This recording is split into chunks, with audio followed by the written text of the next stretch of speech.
Good morning, everybody.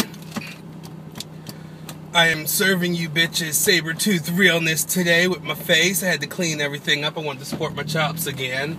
So I'm enjoying having those back. I've been sporting a full beard all winter. But it's springtime, so, well, at least it's trying to be spring. I mean, it's going to be in the 40s today. So, today it is a nice and balmy 30 degrees today in Boston. Man, is it cold. We got two subjects that I'm going to try to cover. We'll see if I have time. If not, I'll just do... Nah, you know what? You're going to get two videos. I'll do the other one tomorrow. So today's subject is something that I really... it was suggested to me by the editor of Male Media Mind, Malcolm Travers. One of our other contributors had done a written article on, subversive propaganda, basically. It was called Seeing is Believing. It was by Corey Scales. You can find that on the Male Media Mind. I will link to it so that way you guys can see what the fuck I am talking about.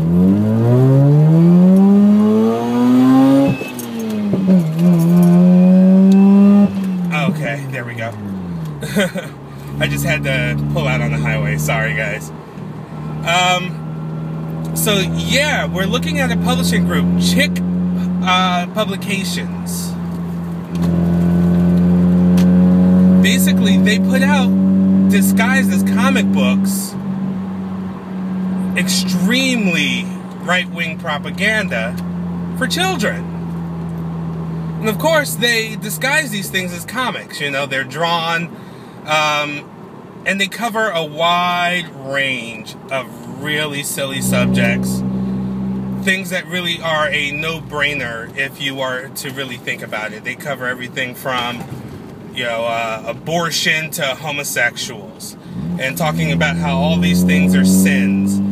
Quite frankly, I find this shit to be ridiculous as fuck.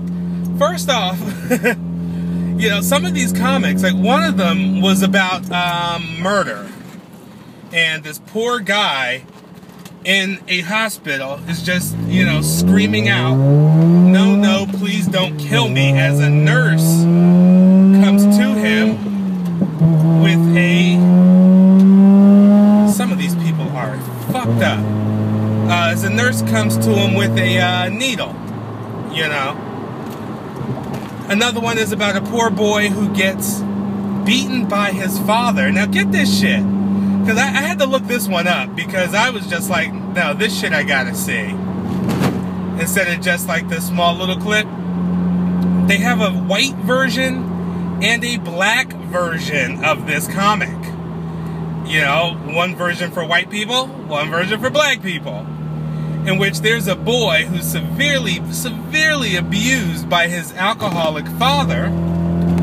And his father sends him out to the store in the pouring rain. The boy comes back, alcoholic father then proceeds to beat the fuck out of this kid with a bat, damn near to death. And as the boy lays there beaten and bloodied and broken, he gets kicked out of the house. He's living in a box.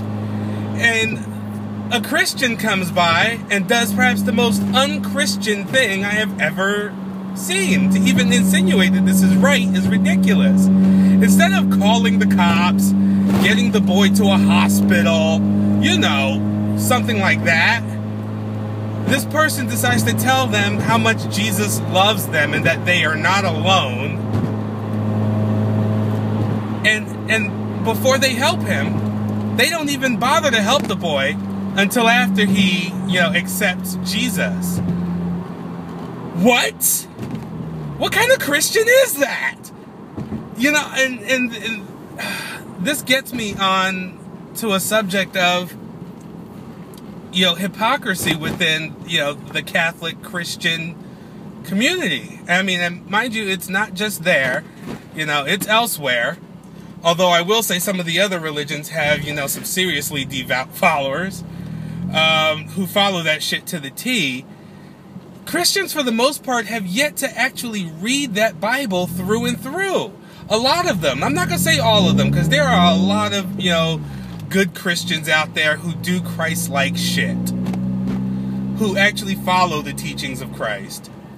And if the teachings of Christ, dictate that you're not supposed to judge, you're supposed to love, you're supposed to, care about your fellow man, you're supposed to help the poor and the needy and all that other great happy horse shit, how the fuck are they out here judging people daily on the things that they do or the way that they live their lives? Or, is going to sit there and tell the woman who got, pregnant, that all of a sudden, she's a sinner for, getting rid of the baby, a baby that she probably couldn't take care of. So you'd rather her bring a child into poverty and, perhaps abuse or anything else? Or what if that woman was a product of rape? She's going to hate that child. That child's going to be a constant reminder of the fact that she was raped. And of course it tackles homosexuality, in which, they depict almost all the gay people look ridiculous. None of them look like people. All the lesbians look like men. It's horrible. I mean, granted, yeah, there are lesbians who look like men, and men who look like women, and men who look like B. Arthur in male drag, but to actually, and I guess the part that I don't like is that, to me, this is child abuse. Racism, sexism, homophobia, these are all learned responses. These are all things that kids learn. So basically, they're out here teaching kids how to be bigots. And teaching a child how to be a bigot, to me, is child abuse, and is far from being Christ-like. I've dealt with Christians who have scorned me and told me that I was going to go straight to hell. But at the same time, I've got family members who are as Christian and Bible-thumping as any I have ever known, who do not look to me this way, who treat me as they always have, with love and respect. So I really can't say that all Bible thumpers are horrible. And people who do have opposing views, eventually, if they really are Christians and their hearts are open, their heart will see love and nothing more. And I've had that experience. And those have been great experiences. But this is craziness. It's sheer lunacy. Again, it's chick publications. If you want to write to them, tell them what they're doing is wrong. What they're doing is teaching bigotry to children. What they're doing is child abuse. Just because they're not fucking these kids doesn't mean that this is not any less child abuse. It's just as much child abuse. And as far as I'm concerned, anyone who would, and the thing is, you find these things everywhere, but anyone who would actually give this shit to their child and say, yes, son, read this is right, has lost their mind. A lot of their shit talks about, things that happened in the Old Testament where if you're a Christian, don't even matter anymore. So why even worry about the Old Testament? Then you have, I don't know, I'm done, I'm over it. But that's that subject. I guess I will tackle the other subject. The other subject was, quite frankly, a request. James Evans requested that I actually go over the experience of being in an interracial relationship or interracial dating. He and I both have a thing for, dating outside of our race. I like white guys and Latin guys and, some Asian guys, doesn't really bug me much, if I go with either of those. And he's the same way. But he gave me an interesting perspective because he is older than I am. And he was recalling how in the 70s, it was a little bit, every now and then. And, so when you do your research, you come to find out that it's true. Back in the 70s, every now and then, a white guy was dating a black guy, but it was wicked taboo. It was just as taboo as a white girl being with a black guy. It was no different. If they saw a pair of fags that were white, yeah, they might say something. They might even get bashed. If it was a pair of fags in, one was black, and the other was white, they would have hung them both. Not a good thing. And then the 80s came around, in which it was a little subversive, it wasn't really overt, it was still a little hush-hush, but, white guys were snatching up black dick like you wouldn't believe. It was just like craziness. And then the 90s came around, which I got to experience, in which I was basically, and I always make this comparison, I was basically, a Prada bag. It was like everybody had to have one. Everyone had to have a black guy, and that was interesting. I don't know that I really liked being someone's fetish or someone's curiosity. Back then you heard a lot of, I'm not usually into black guys, or I'm not normally into black guys, but, and it's just kind of like, but what? Are you trying to tell me that, somehow I picked the winning ticket? Today I got the golden ticket, and you're gonna give me the pleasure of fucking you? Okay, whatever. And then the 2000s rolled around, and that started to die down again. And, I have my suspicions as to why. And my suspicions as to why mostly has to do with education. If people aren't sexually educated, a lot of misconceptions or a lot of fear takes over. And one of those things is, there was seriously a rise in HIV cases among African American males. And of course, you have a lot of white guys who have that, they like rough trade, or they want trade. They don't really, and what they don't realize is that trade is out there fucking guys, fucking girls, no condoms. Trade isn't really all that educated. If trade was educated, trade wouldn't be trade. So that scared a lot of people. And when I moved to Massachusetts trying to date, fuck. I went from a Prada bag to a Payless shoe. That shit was not pretty, and it was really difficult to date. There were a lot of people who wanted to fuck. Don't get that twisted. There was a lot of people who wanted to fuck.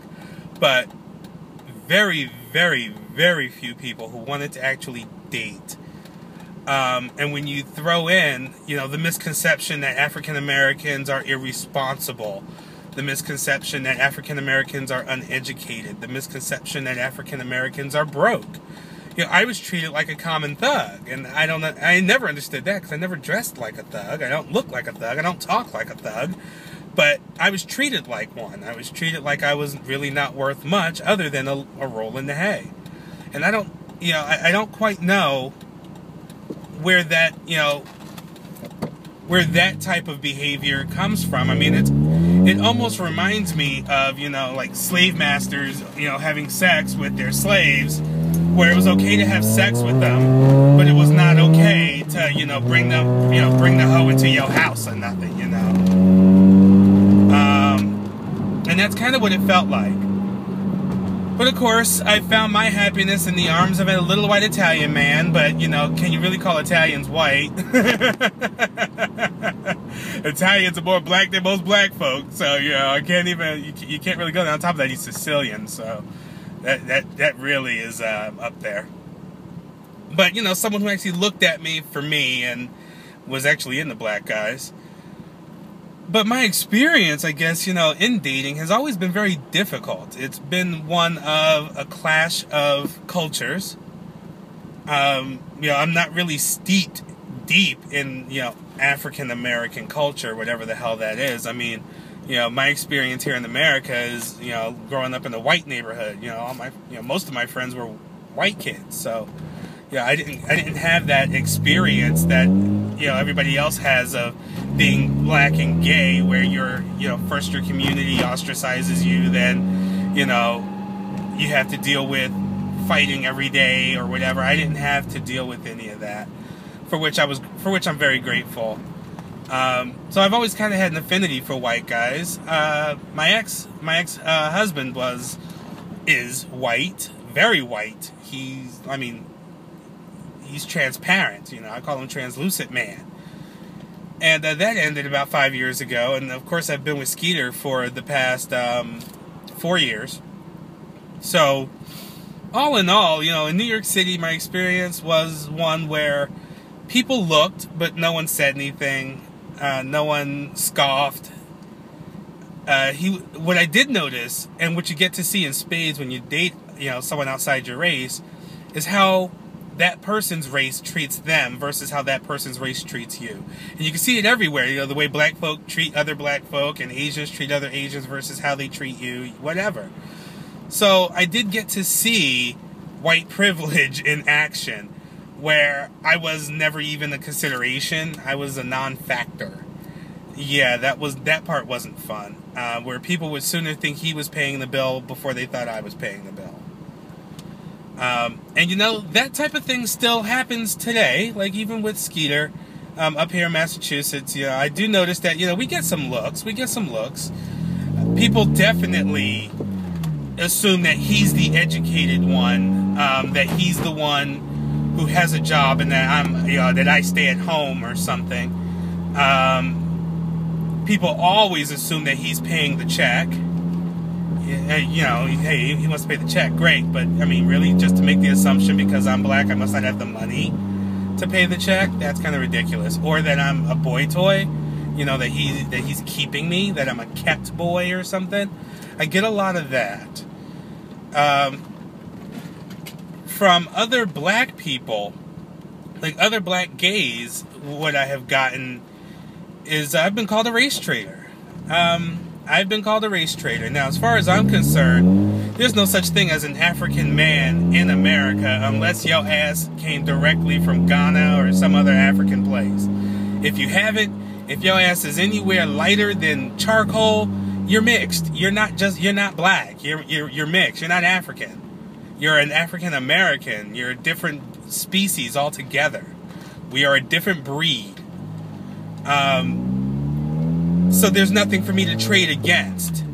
You know, some people think I've had black gays tell me that I was trying to get ahead by, you know, dating a white guy. Why couldn't I find a black guy in the same position? And it doesn't make any sense to me. Why should they give a fuck what I do?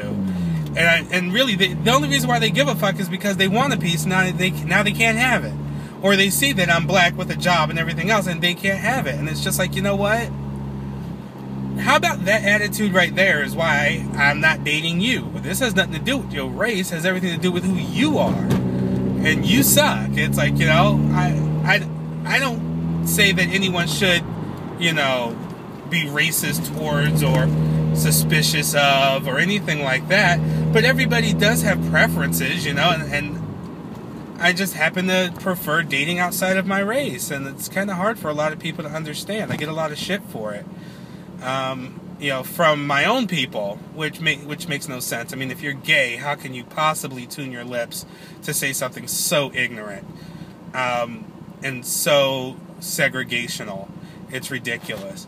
But you know, but that's pretty much my experience. Why don't you guys tell me your experiences? You know, have you dated outside your race? If you did date outside your race, what was that like? Did you enjoy it? I tell people, you know, date whatever you like. Date whatever you want. If you know, why limit yourself? Why limit yourself to the same pool?